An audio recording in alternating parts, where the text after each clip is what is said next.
All right, guys, welcome back for day 6 of our 30-day at-home workout series. Starting things off again with our warm-up. We have 2 rounds, and we're gonna impose a 5-minute time cap here. So some of these elements can linger a little bit if you're struggling with them, so we don't want our warm-up to last any more than this 5 minutes, but ideally we'll get 2 rounds done in that time frame.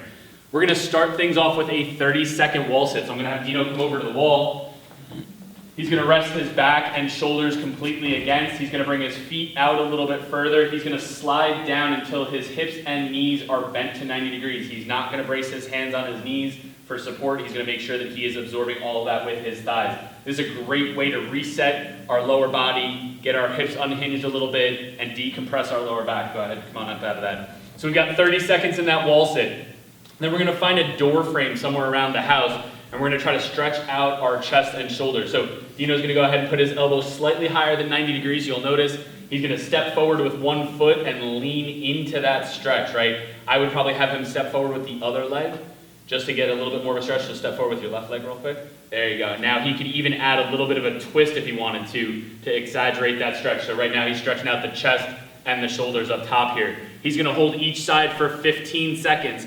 He's then gonna go back and revisit that wall sit. Obviously, we don't need to demonstrate that right this second. So we're gonna move on to our jumping air squats, right? So he's gonna do 10 jumping air squats. The difference here is he's gotta do a full squat before he comes up and explodes into that jump, right? So a little different than our tuck jumps. He's gonna go ahead and drop down, jump up.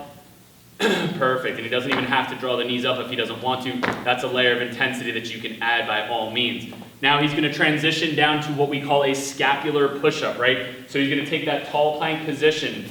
He's gonna lock his arms out, and now all that's gonna move are his shoulder blades. He's gonna let his shoulder blades collapse, and then he's gonna press them all the way back out. So this is real rehabilitative for his shoulder blades and his upper torso, right? So this area tends to get jacked up from all the sitting we do throughout the course of the day and all that workout in front of our body. This is gonna try to balance some of that out and strengthen this region. From here, after he's done his 10 reps, he's going to move on to 10 bootstrappers. We've done these a couple times as well. He's gonna go ahead and stand in that slightly wider than normal squat position, reach down, grab the front of his toes, keeping his elbows inside his knees. He's now gonna go ahead and try to stand as tall as possible, keeping his back as flat as possible. He's gonna feel a big stretch all through his lower back, into his hips, down his hamstrings, all the way down the back side of the leg. After holding it for a 1 or 2 count, he's gonna drop back down to that low squat position, and he will repeat that for 10 repetitions. Again, 2 rounds of that combination, 30-second wall sit,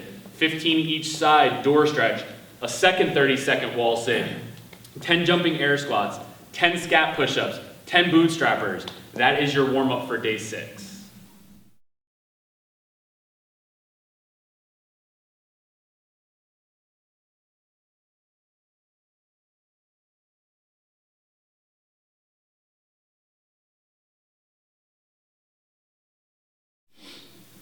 All right, moving on, our skill component for day 6 is a hollow hold, right? So we went over this in yesterday's or in day 5's warm-up, but basically Dino's gonna imagine he's the bottom of a rocking chair. His feet are together, toes are pointed towards the far wall, and his legs are raised off of the floor at least 6 inches. He's now done the same thing with his arms. He's reaching as far up above his head as he can, elbows are straight, and now he's crunching ever so slightly up, making sure that his lower back is completely flat to the ground. So he looks like he's got a subtle arc to his position, right? He's gonna hold this position for 30 seconds.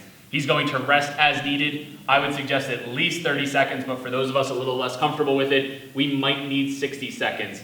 He's going to then come back up into position, and he's going to repeat this for a total of 10 sets. Again, this is a very tough, but yet very effective core exercise. You can go ahead and rest it.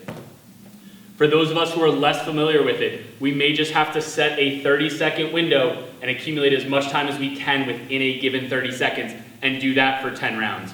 For those of us who are a lot stronger, we're gonna make sure we push that envelope and try to hold for the entire 30 seconds. However, in those later sets, you may need to break that up into holds of, let's say, 20 seconds and 10 seconds, right? Because that 30 seconds, by the time we get towards those 8th, 9th, and 10th sets, is gonna be hard to hold even for the most experienced athlete. That is your skill work for day 6.